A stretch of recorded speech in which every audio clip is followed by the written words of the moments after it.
स्वागत है आप सभी लोगों का मेरे चैनल रागनी सिंह में। आइए सुनते हैं सुप्रसिद्ध लेखिका मालती जोशी जी की कहानी चंद्रहार। तो चलिए शुरू करते हैं कहानी। अम्मा, परसों मीनू आ रही है। आलोक ने माँ को सूचना दी। वैसे उसका मन तो था कि मीनू को एकदम माँ के सामने खड़ा करके चकित कर देगा, पहले से कुछ नहीं बताएगा, पर उसे डॉक्टर की हिदायत याद हो आई। अच्छी हो या बुरी, माँ को कोई खबर बहुत एहतियात से ही देनी है। किसी भी तरह का आकस्मिक धक्का उनके लिए खतरनाक हो सकता है। उसने तो सोचा था कि मीनू के आगमन की सूचना पाते ही अम्मा का चेहरा खुशी से खिल उठेगा, पर माँ वैसे ही जड़वत बैठी रहीं। उनके चेहरे पर कोई प्रतिक्रिया दिखाई नहीं दी। अम्मा, सुन रही हो ना, परसों मीनू आ रही है। आ रही है तो मैं क्या करूं? अम्मा ने तुनक कर कहा। उससे कहो अभी क्यों आ रही है, सीधे मेरी तिरही पर ही आती ना, दो दो बार का खर्च बच जाता। कैसी बात कर रही हो अम्मा? ठीक ही तो कह रही हूँ। जब मैं मरने के कगार पर थी तब आते नहीं बना। सोचा होगा एक बार निबट जाने दो, फिर इकट्ठा ही जाऊंगी। पर मैं ऐसी बेशरम कि मौत के मुंह से भी सही सलामत लौट ही आई। सही सलामत तो तुम्हें लौटना ही था अम्मा। ये ऑपरेशन तुम्हारी सलामती के लिए ही तो किया था।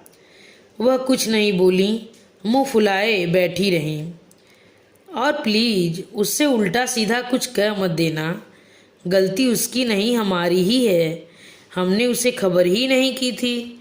हमने मतलब अनु ने सोचा कि मीनू आएगी तो वह उसकी ओर ठीक से ध्यान नहीं दे पाएगी। अनु को घर भी देखना था और अस्पताल में तुम्हारे पास रहना भी जरूरी था। मीनू कोई मेहमान थी, पराई थी, जो तुम लोगों से खातिरदारी की अपेक्षा करती? और इतनी इतनी अक्ल तो उसे भी है, बल्कि उसके आने से सहारा ही हो जाता। वह अस्पताल में मुझे देख लेती, बहू को भी थोड़ा आराम हो जाता। अम्मा, वो हमने सोचा। क्या सोचा तुमने? अरे इतना खतरनाक ऑपरेशन था, मैं मर भी सकती थी। फिर वह लड़की तुम्हें जिंदगी भर माफ नहीं करती। मरती क्यों तुम? यह ऑपरेशन क्या तुम्हें मरने के लिए किया था? बल्कि अब तो तुम्हारी जिंदगी 10-5 साल बढ़ गई है। और सोचो, उस समय हड़बड़ी में दौड़कर आती तो वहाँ संजिया और बच्चे कितना परेशान होते। उसका भी मन बटा हुआ रहता। अब उसने अपनी सास को वहाँ बुलवा लिया है, अब वह इत्मीनान से तुम्हारे पास रह सकेगी। इसके बाद वह कुछ नहीं बोली। वैसे भी उत्तेजना के मारे उन्हें थकान सी हो गई थी। वह धीरे से लेट गईं। आलोक चुपचाप उठकर बाहर चला गया। आलोक को कैसे बताती कि ये पिछले कुछ दिन उन्होंने कितनी बेचैनी से, बेहाली से काटे हैं। खासकर अस्पताल वाले वो दिन। रोज रात को सोते समय सोचती, सुबह जरूर मीनू को देखेंगी। अम्मा की बाईपास की खबर सुनकर लड़की रुक ही नहीं सकती थी, पर पूरा दिन निकल जाता, न मीनू आती न उसकी कोई खबर। रात से फिर उनकी प्रतीक्षा शुरू हो जाती और हर दिन निराशा में बदल जाता। उन्हें गुस्सा आ जाता था, कभी कभी तो रोना आ जाता था, पर उन्होंने किसी से कुछ नहीं कहा। अपनी ही बिटिया की शिकायत किससे करती? रात भर उन्हें नींद नहीं आई। मीनू की पिछली छाया याद आती रही। उस बार ननद की शादी में आई थी, सारे दिन ससुराल में ही बीत गए। जाने से पहले 2 दिन के लिए वे लोग उनके पास आए थे। उस दिन आलोक ने पिक्चर का प्रोग्राम बना लिया था, पर मीनू नहीं गई। बोली, भैया मैं उतनी देर अम्मा के पास और बैठ लूँगी। अनुपमा भी नहीं गई। उस पर तो मेहमान नवाजी का सारा भार था। फुर्सत के क्षणों में अम्मा ने अपना सारा खजाना उसके सामने खोल कर रख दिया था। उतनी भारी साड़ियाँ पहनने का न तो अब उन्हें शौक रह गया था, न ताकत। चाहती थी कि बिटिया अपनी पसंद की चुन ले, बाकी वह बहू को दे देंगी। मीनू बोली, इतनी साड़ियों का मैं क्या करूँगी अम्मा? साल में मुश्किल से 8-10 बार पहन पाती हूँ। मेरी शादी वाली साड़ियाँ ही पड़े पड़े खराब हो रही हैं और इन साड़ियों के तुम सूट तो बनवाने नहीं दोगी। उन्होंने फौरन साड़ियाँ समेट लीं। खबरदार जो इन साड़ियों पर कैंची चलाई। जिनके पास नहीं होता वे बेचारे तरसते हैं और तुम लोगों को ये दरिद्री लक्षण सूझते हैं। अच्छा साड़ियाँ छोड़ो, मैं चांदी के बर्तन तुम दोनों में बांट देना चाहती हूँ। अभी ले जाओगी या अगली बार? मैं हिंदुस्तान रहने आ जाऊँगी ना, तब ले जाऊँगी। अभी ले जाऊँगी तो देवरानी के लाकर में पड़े रहेंगे, बाद में मांग भी नहीं पाऊँगी। इससे तो यही पड़े रहने दो। वैसे भी मुझे बर्तनों में इंटरेस्ट नहीं है। जाने से पहले तुम अपना चंद्रहार मुझे दे देना। एक एक लड़ अपनी दोनों बहुओं को पहनाऊंगी, एक मैं पहनूंगी। तुम्हारा आशीर्वाद हमेशा हमारे साथ रहेगा। सुबह कहना था ना, निकलवा लाते। कल दोपहर की फ्लाइट है ना, 11 बजे चलेंगे। इतनी जल्दी नहीं है अम्मा, न भी मेरे बच्चे ब्याहने लायक हुए हैं, न तुम अभी मरने जा रही हो। मरते समय क्या पता याद रहे भी कि नहीं, तो भाभी से कहती जाओ। और उसने तुरंत भाभी को आवाज़ दे दी, भाभी जरा सुनती जाओ, अम्मा क्या कह रही हैं। भाभी आंचल से पसीना पोंछते हुए हाजिर हुई। पार्वती जरा कढ़ाई चलाती रहना, मैं आ रही हूँ। फिर मीनू से बोली, बोलो क्या कह रही थी। मैं नहीं, अम्मा कह रही हैं। भाभी ने अब अम्मा की ओर देखा। वह सकपका गईं, धीरे से बोली, मैं मर जाऊं तो मेरा चंद्रहार इसे दे देना। तो अपने हाथ से दे दीजिए ना, मरने का क्यों इंतजार करती हैं। मैं जाऊं, मेरी कढ़ाई जल रही है। बाद में पार्वती ने बताया कि बहू जी बड़बड़ा रही थी कि सेवा करने के लिए हम हैं और मेवा लूटने के लिए बिटिया रानी। मजाक में ही सही, बेटी ने एक इच्छा प्रकट की थी तो अम्मा जी ने निश्चय कर लिया था कि अपनी लाडली की इच्छा का मान जरूर रखेंगी। ऑपरेशन की तारीख तय होते ही वह बैंक गई थी और हार निकाल लाई थी। मन हुआ कि बहू से कह दें कि ऑपरेशन के दौरान उन्हें कुछ हो जाए तो मीनू को उसकी सौगात दे दे, पर बहू की उस दिन की बात याद करके हिम्मत नहीं पड़ी थी। सब कुछ उन्होंने भाग्य के भरोसे, ईश्वर के भरोसे छोड़ दिया था और ईश्वर उन्हें अपने घर में लौटा लाए थे।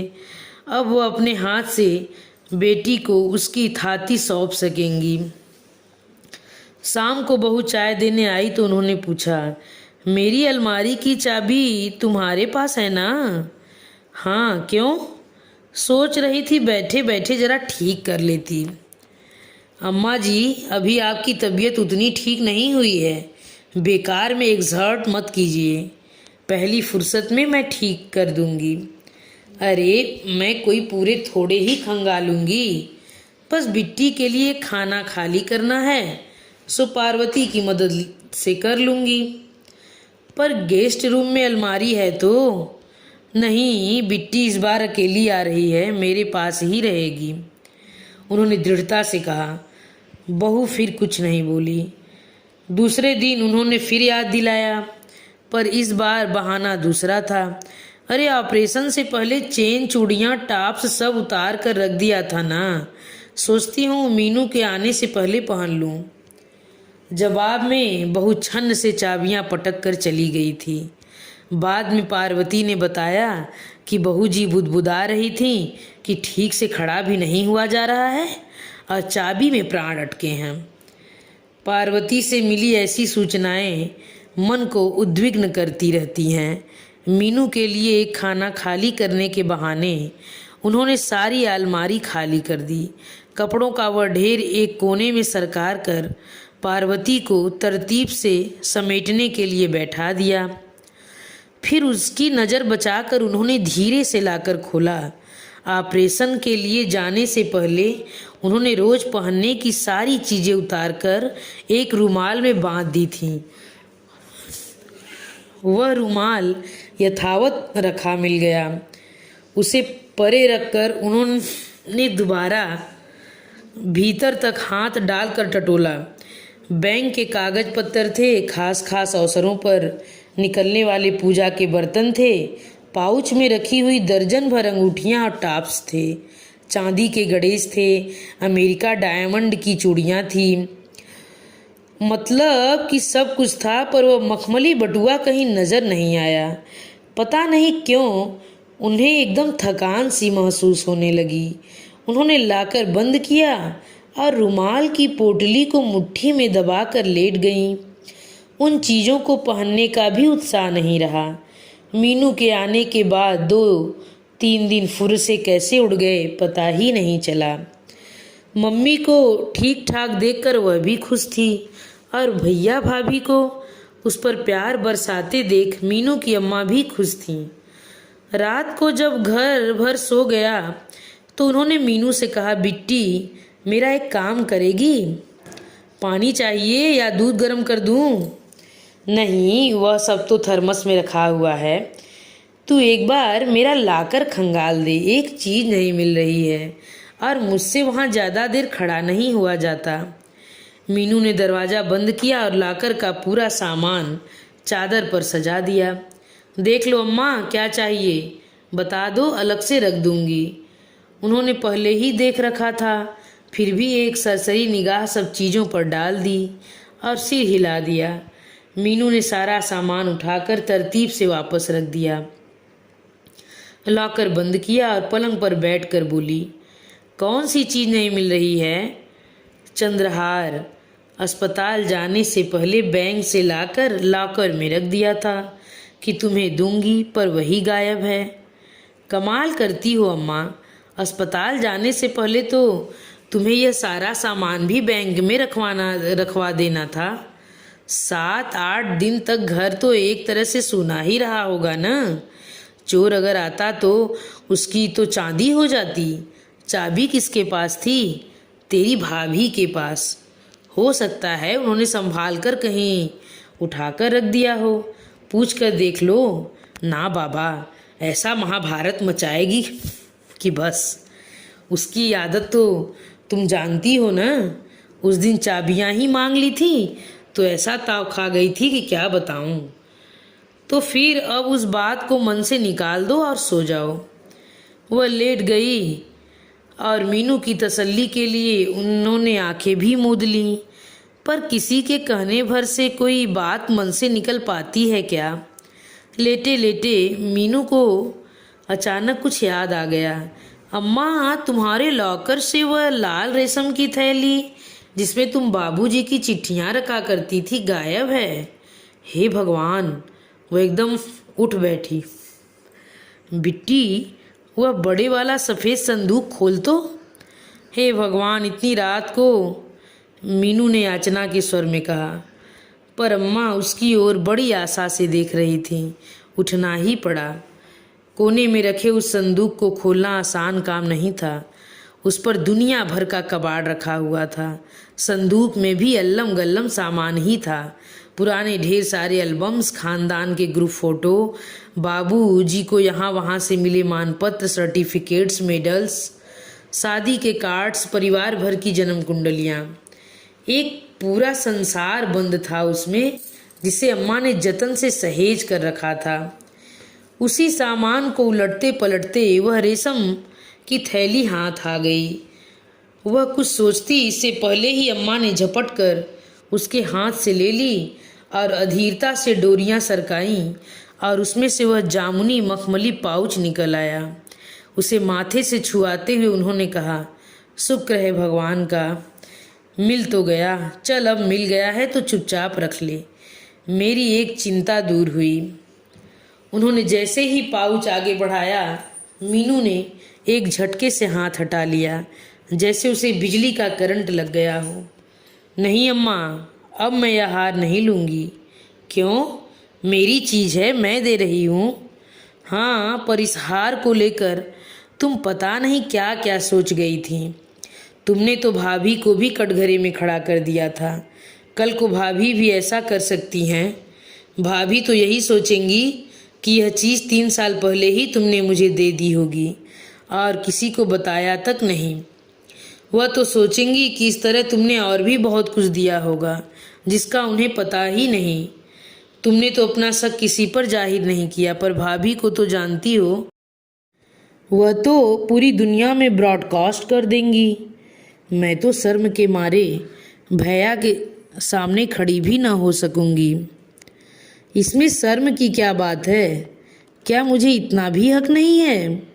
अम्मा, तुम्हारे हक से भी महत्वपूर्ण है भैया भाभी का विश्वास, जो मैं तोड़ना नहीं चाहती। रिश्ते नाजुक होते हैं अम्मा, दर्पण की तरह। एक बार दरक गए तो किसी मतलब के नहीं रहते, और मैं इन रिश्तों को सहेजना चाहती हूँ। मैं चाहती हूँ कि तुम्हारे जाने के बाद भी इस घर में मेरा दाना पानी बना रहे। मैं जब जब भारत आऊँ, इस घर के दरवाजे मुझे खुले मिलें, ताकि मैं तुम्हारी यादों को फिर से जी सकूं। कल को मेरे बच्चों की शादियां हों तो मैं हक के साथ भात मांगने आ सकूं। ये मेरे पीहर की देहरी है अम्मा, मेरे लिए किसी भी हार से ज़्यादा कीमती है। प्लीज़ इसे मुझसे मत छीनो। और यह बात कहते कहते मीनू का गला भर आया, आंखें छलछला आईं। अम्मा ने आगे बढ़कर उसे गले से लगा लिया और उसकी पीठ पर हाथ फेरते हुए बोली, अरे वाह मेरी लाडो, तो मुझसे भी ज़्यादा समझदार हो गई है। और यह कहते हुए उनकी भी आवाज़ भीग गई थी। इसी के साथ यह कहानी समाप्त होती है। अगर आप लोगों को यह कहानी पसंद आई हो तो कृपया मेरे चैनल को सब्सक्राइब, लाइक, शेयर करना मत भूलिएगा। और कमेंट बॉक्स में यह लिखकर ज़रूर बताइएगा कि आप लोगों में से कितनी लड़कियों या लड़कियां ऐसा सोचती हैं अपने पीहर के बारे में। धन्यवाद।